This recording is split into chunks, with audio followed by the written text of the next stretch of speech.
Hey, what's going on?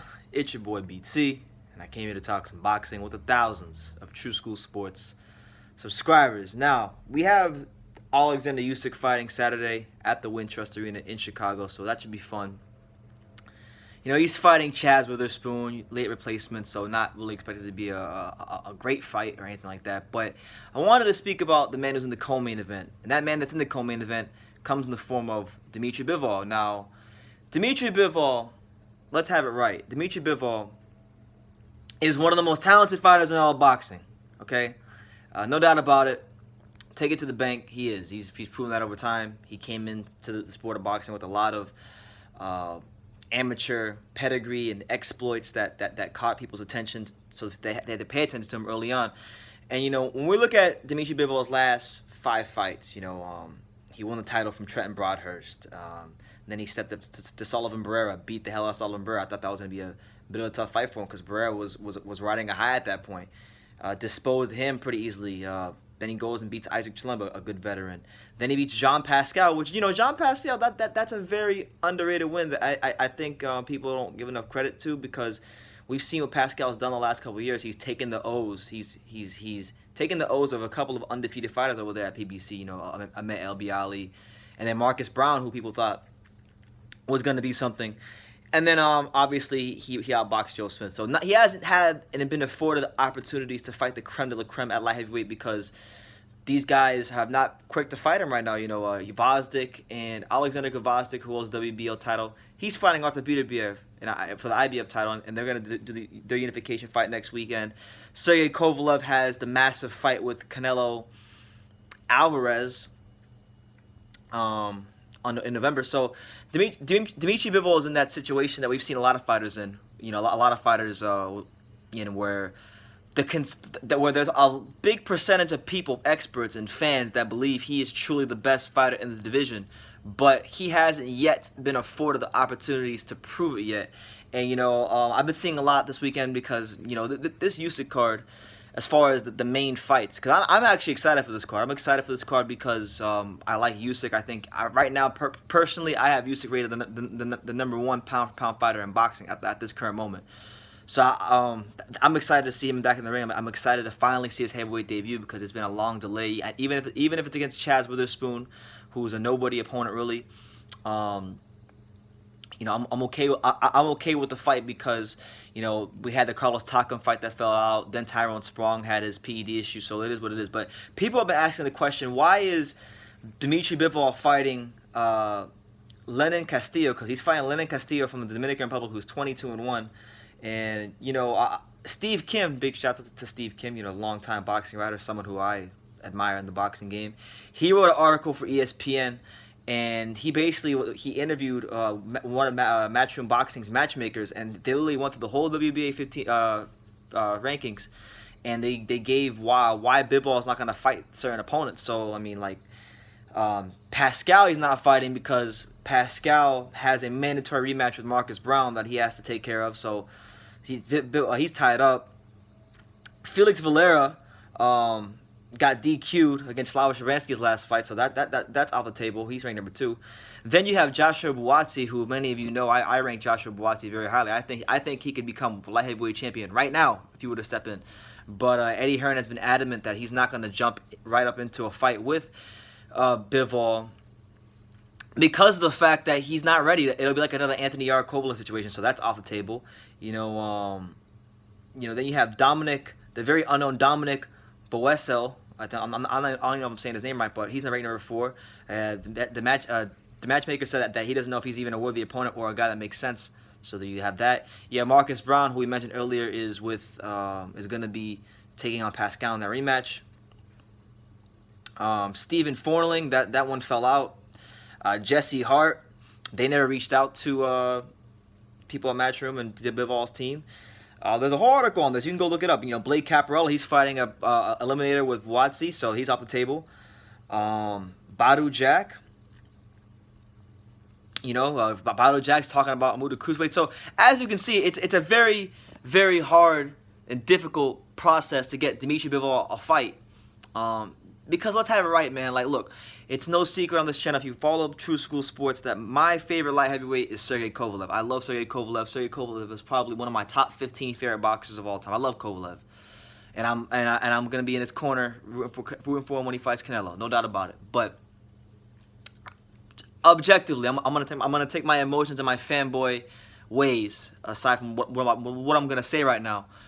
I genuinely believe that Dmitry Bivol is the best light heavyweight in the world. And I didn't always think this. You know, if you guys go back and you watch some of my videos, there were many times where I thought Dmitry Bivol wasn't the goods. There were many times where I wasn't buying into Dmitry Bivol. But pretty much from the Sullivan-Barrera fight, that fight right there showed me everything I needed to see, because at the time, you know, people can say now, when they look at Barrera, they can say, well, yeah, it was just Sullivan Barrera. But you know, at the time, Barrera was on a high. He was on a I believe he hadn't lost a fight going into that fight since he fought Andre Ward. So it was gonna take a great performance from Bivol to beat Barrera, and that's what he gave us in that fight. And from that moment on, I said, you know what, I'm not betting against Bivol. You know, and then you had legends like the late great, rest in peace, God bless his soul, Pernell Whitaker, saying that this guy has all the potential to be pound for pound number one. And I never heard Pernell Whitaker say that about any fighter when he was you know, in his last couple of years that he was alive. I never heard him say that about any fighter. So it just goes to show you, man, what Bivol was capable of. You know, when we talk about Dmitry Bivol, we're talking about a guy who is long, who is rangy, who can punch with both hands, who can has incredible footwork, very disputed in his punches. You know, this guy, in my humble opinion, when it comes to light heavyweights right now, I don't like to throw this term out there too much, but I think when you watch the Bivol fight, he's warranted this for me. He's a total package of a fighter in the ring. And when you get a guy like that, if he's not a big name, and he's not bringing the kind of money to the table that's going to attract the top fighters, then they will be more than welcome to wait it out until the dollars make sense. Because why would these guys fight Bivol now when they can fight him later and make more money? That's gonna be their train of thought as they move forward in their career. So, you know, Dmitry Bivol, he came out recently and he said that he's getting so, I mean, these aren't his exact words, but this is how I interpreted it. You know, an article came out on boxing.com where basically he was saying that he would like a unification fight, and he understands why the other champions in the division aren't jumping up to fight him right now, but that he can still make 168. He can move down from 175 to 168, and he can go make a big fight down there. So the way I know he's very like boxers aren't going to be too disrespectful. Like boxers like him aren't going to be disrespectful in the media. But the way I interpreted that was, listen, y'all motherfuckers don't want to fight me, so I got to go to 168, and I got to get a big fight there, because I'm not trying to waste my time. That's how I got it, because 2019, this year was supposed to be a big year for Dmitry Bivol. You know, there was the train of thought was after he beat Joe Smith Jr., he was going to be in these big unification fights, but that hasn't happened, and now he's been being relegated to fight the likes of Lenin Castillo, which nobody's really excited about, but people do rate Bivol highly, and I am excited to see him fight this weekend because Bivol is an excellent fighter. But yeah, 168. I mean, he's the kind of guy that can go down to 168, and he can go down there. And I, you know, to me, when I hear him say, "I'm ready to go down to 168 for a big fight," really, if we look at 168 at this current moment, the way it's structured, there's really only, and I'm talking about from a monetary standpoint, there's only one big fight out there, only one that makes sense, and only one that'll probably get made, that could get made, and that's Caleb Smith. You know, because Caleb Smith is also a DAZN fighter. That's a fight that could easily be made because they're both on the same network, same promoter. You know, there's been a lot of talk over the years about Caleb Smith fighting at Anfield, you know, home of Liverpool Football Club, which is where he's from.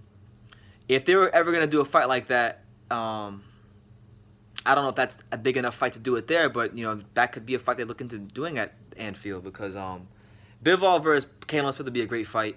And I think really, to be honest with you, if I was Bivol's manager / matchmaker, that's a fight that I would target in the first two quarters of next year, because, you know, the way it looks, man, Sergey Kovalev could retire, win or lose his next fight.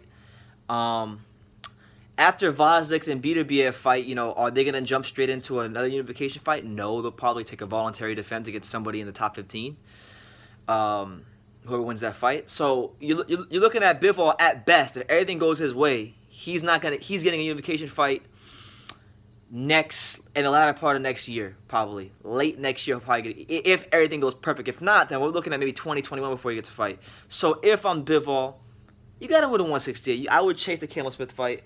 I would call out Canelo. Canelo, if Canelo somehow beats Sergey Kovalev, that could be a fight. Where that could be a unification fight because if he beats Kovalev, then he's a world champion of light heavyweight. But then will Golden Boy and Canelo's team will they want to fight someone like Bivol? Because it's one thing to fight Kovalev, who Kovalev to me, with all due respect to Artur Beterbiev and Alexander Vazek, I think he's still better than those two. I think he's the second best light heavyweight in the world, right behind Bivol. Bivol is one, barely though. It's not by a lot, but he's one. Kovalev is two, and then 3 is Vazek, 4 is Beterbiev, in my humble opinion. But yeah, Canelo versus Bivol would be a massive fight. That could be a massive fight. They do in Vegas. They could do that in New York City. They could do that in hell. They could probably do that in LA. They could probably pack out the Dodger Stadium and do something different. They could do all kinds of things if Bivol were to fight Canelo.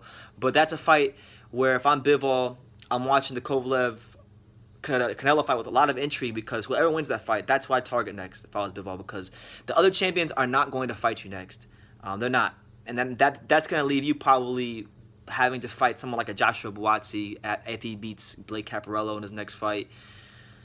So Bivol's career, it's very interesting because he has all the talent. He's shown that he can beat a certain level of fighter, but he hasn't had the chance to really prove himself. And that's a tough thing about boxing. And I try to explain this to people who don't follow boxing as closely as I do. Is like in boxing you have two things, and they're constantly working against each other. You have the boxing the sport, and you have boxing the business. And most of the time, boxing the business and boxing the sport don't generally line up when the fans want it to. And that's what's happening in Bivol. It's not happening when the fans want it to happen, but it's people who watch Bivol fight knows that he's the goods. So it is what it is. But Bivol, I don't think he can afford another year where he doesn't get a big fight. Next year he has to fight. He has to fight somebody big, and I don't care if it's at 168 or 175. And with the way it's looking right now at this present moment, it doesn't look like it'll be at 175 because like I told you, all the other champions that I have are tied up. Kovalev's fighting Canelo. Vazek and Beterbiev are fighting each other next weekend. They're not going to jump in to fight Bivol, Vazek, and Beterbiev who wins that fight. And then Kovalev could retire, win or lose that fight. And then Canelo, he might win the title and just go back down to 160. So Bivol's in a very, very tough position. He's in a tough position because he is that damn good, but he hasn't had a chance to prove it yet. So I'm wishing the best for him. But I just wanted to put this video out there on Bivol because I haven't made a Dmitry Bivol video in quite some time. He's fighting this weekend, so yeah, best of luck to him. He's fighting Lennon Castillo. That's a fight where he should probably just blow the guy out the water because Lennon Castillo is not anywhere remotely close to Dmitry Bivol's level. And I think Bivol, in terms of pure talent, I mean, if we're talking about, forget resumes for a second, because resumes aren't fair all the time, because a fighter might be aligned with another promoter and he might get ducked or avoided. So Bivol's in that kind of position right now. But if we're talking about skill sets in boxing, talent, those things that matter, I think Dmitry Bivol is he's damn near a top 5 fighter, a top 5 fighter, top 10 fighter for sure. Probably a top 5 fighter. That's how good he is. So hopefully he gets to prove it. Big shouts out to him. And you guys let me know what you think. Like, what do you think will happen with Dmitry Bivol's career next? Who do you want to see him fight next? Personally for me, if I had my pick, I would like to see him fight Canelo Alvarez. If Canelo beats Kovalev, I'd like to see Bivol versus Canelo. But I doubt that is not going to happen. So it's a pipe dream. But I thought Kovalev was a pipe dream. So you never know in boxing. But let me know what you guys think in the comments down below. Take the time to subscribe. Like I say in every single one of these videos, you can love me or you can hate me. But I'm Jessica from Daniel. So until next time, take care, guys.